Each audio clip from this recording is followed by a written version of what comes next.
Järgnevalt ma võtan teemaks sellise asja nagu puuris magamine. Ja see on, ma ütleks, et ma ei teagi, kuidas seda ilusasti öelda. Ma ütlen nii, et need puurid tegelikult tekkisid siin üleüldiselt alles paarkümmend aastat tagasi, ehk siis nad läksid moodi kuskil siin 2000. aastate alguses. Koerte puuris pidamine. Enne seda ei peetud koeri puuris. Ja tänasel päeval tihti soovitatakse põhimõtteliselt, kui te koera võtate, et siis peaks ka puur olema, kus ta saab nii-öelda, ma panen jutumärgid siia, elada. Ma lihtsalt räägin teile täna, kuidas koera puuris magamine koeral mõjub ja teie otsus on see hea, halb või midagi muud. Esimene asi, mis meil tekib, kui koer panna puuri ja ta õpetada puuris elama, on see, et koer ei maga inimese moodi. See tähendab seda, et kui inimene läheb õhtul voodisse, magab oma 7, 8 või rohkem tundi täis, siis ta lihtsalt õhtul läks voodisse, hommikul tõuseb üles. Kõik. Koer ei maga niimoodi. Koer magab tsüklitena. See tähendab seda, et koera unetsüklid kestavad seal 2–4 tundi, siis ta tõuseb üles ja läheb teise kohta, viskab uuesti pikali, magab edasi ja teeb seda öö jooksul mitu ja mitu korda. Vahepeal ta võib-olla käia joob vett, siis jälle läheb, viskab magama. Ja see on koera normaalne elu unetsükkel.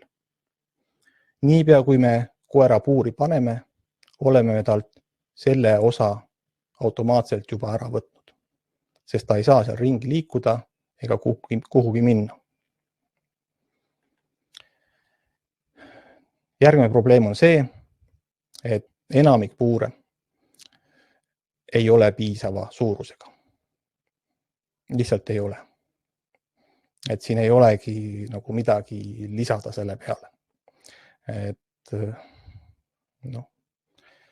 väga palju puurid on üliväiksed võrreldes koera suurusega, aga uneks sobilik isegi need kõige suuremad, mis siin kaubandusvõrgus nii-öelda müügil on natukene üle meetri, ka need on tegelikult suurele koerale väikesed. Just seetõttu, et tal puudub reaalne võimalus liigutada. Ja nagu ma just ütlesin, puudub võimalus aset vahetada. Ja kui meil puur on liiga väike, siis koer ei saa välja magada. Sest kuidas koer magab? Üks asi on see, et koer magab tsüklitena. Järgmine asi on see, et koeral on vaja turvatunnet, kõike neid toredaid asju, kümmekond ja õiget temperatuuri, kõike seda. Ja kui puur on kuskil ühes kohas, siis seal ei ole võimalik reguleerida ei temperatuuri ega tegelikult anda ka turvatunnet, mida arvatakse, et puur koerale annab, et kui ta sinna sisse läheb, siis tal on turvaline olla. Tegelikult on olukord vastupidi. Ühesõnaga, kui me oleme koera puuri pannud, siis kui tal on liiga palav, ta ei saa minna teise kohta, leida endal jahedamat aset. Kui tal on liiga külm, ei saa ta minna teise kohta, et leida endale mõni soojem koht. Ja kui me oleme kõik selle lihtsalt sellega tekitanud, et koer puuri panna, koera puuri pannes nii-öelda, teda sinna magama viies või sundides või nii-öelda ka õpetades ta seal käima, siis paneme ukse kinni, niipea meil on probleem. Sest kõik need tegevused, mida koeral oleks vaja teha, oleme me automaatselt välistanud. Ja see viimane, mis ma siin alla panin, on see puhtuse pidamise koht. See lihtsalt paneb ohkama. See ei ole see koht, kus seda õpetada. Mis meil juhtub? kui meil näiliselt tundub, et koeral on puuris hea ja rahulik, et me oleme teda õpetanud seal puuris olema, seal puuris magama ja ta nagu viskab sinna hea meelega pikali ja nagu magabki, siis kas see ikka on nii? Sest et koer magab nii, et ta vajab ka täielikuks REM-uneks, rapid eye movement uneks, mida peab olema 20% koera kogu unevajadusest. Selleks peab ta olema nii õige temperatuur, hea olla, kõik tema vajadused täidetud, pluss ta peab saama visata külili ja ennast täielikult välja sirutada. Väga palju puurid ka seda ei võimalda. Sest tihti me näeme koeri puuris keras, sest nad ei mahu sinna muud moodi. Aga see ei ole viis, kuidas koer läheb sügavasse unne. Jah, ta võib mõnikord sellesse ka sellise asendis minna, aga tegelikult see ei ole. Ja selleks, et koer saaks ennast välja sirutada, niimoodi külili, lasta kogu keha lõdvaks, selleks peab tal olema just nimelt see temperatuur ja kui see ei ole õige, et ta saab minna teise kohta, valida selle temperatuuri, kus tal on just see mõnus olla, ta tunneb ennast hästi mõnusalt, nii nagu teie tunnete ennast enda voodis. Teie jaoks tundub see normaalne, jah, ma lähengi sinna oma voodisse, nii nagu koer läheb oma puuri. Tegelikult see ei ole üldse seesama asi. Et me ei saa neid üks ühele võrrelda, kuna koer magab hoopis teistmoodi, kui magab inimene. Koer ei maga nagu inimene, koera unevajadus on hoopis teistsugune ja seetõttu, kui me teda üritame aheldada puuri, ehk siis kui me paneme enda voodi kohale puuri, laseme selle õhtul alla, mitte midagi sellest ei juhtu, hommikul tõstame üles, kõik on korras. Koera puhul see nii ei ole. Ehk siis me paneme koera puuri. Tegelikult toimub puuris ärritus ja kuhjumine. Koer läheb puuri, viskab pikali, on seal natuke aega. Siis tahab üles tõusta, sest see on tema normaalne tegevus. Tahab aset vahetada. Tal ei ole see võimalik. Ta teeb seal paar tiiru. See ärritab teda. Okei, ma ei saa midagi teha. Ma uuesti viskan sinna pikali. Okei. On natuke pikali.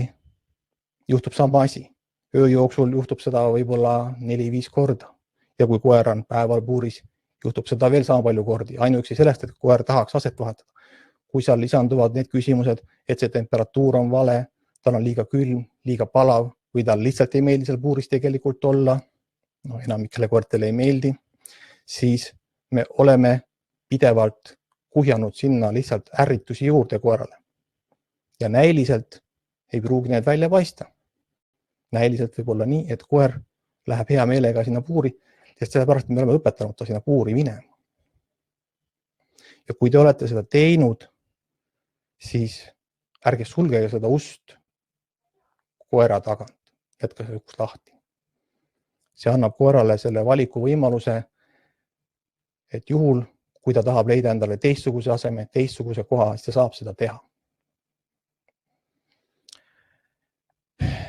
Aga kui me panime ukse kinni, siis me oleme saanud sinna puuri sisemiselt ärritunud koera, sest ta ei saa liikuda, sest et ärritus tekitab vajadust liikuda ja tal ei ole võimalik seda ärritust seal välja elada, välja liikuda ja nii see aina kuhjub. Ja seeläbi oleme me saavutanud näiliselt mitte midagi tehes probleemi ja sõltuvalt sellest, kui väga see koera sisemiselt ärritab, võib see probleem olla ka suur. Ja see ei pruugi niisama lihtsalt ka välja paista, sest see enamasti väljendub koeral mingites muudes tegevustes. Kui me nüüd oleme tekitanud koeras olukorra, kus kas ta ei saa piisavalt kaua magada või see uni on häiritud või ta üldse ei lähe näiteks sinna sügavasse unne, kuna tal on ebamugav, tal ei ole see ase, ei vasta tema nõudmistele, siis kõike seda, mida te siin ekraanil näete, kõike seda hakkab see uni või selle puudus või selle halbus, headus hakkab mõjutama.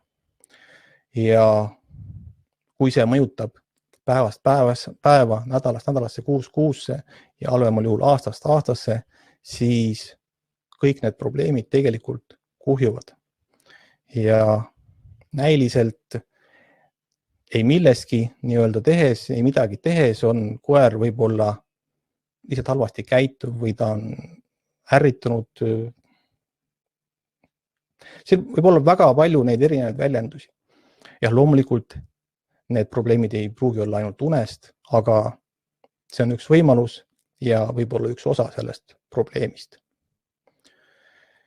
Mida on võimalik ju väga lihtsalt tegelikult eemaldada see probleem. Anda koerale just temale sobilik uni.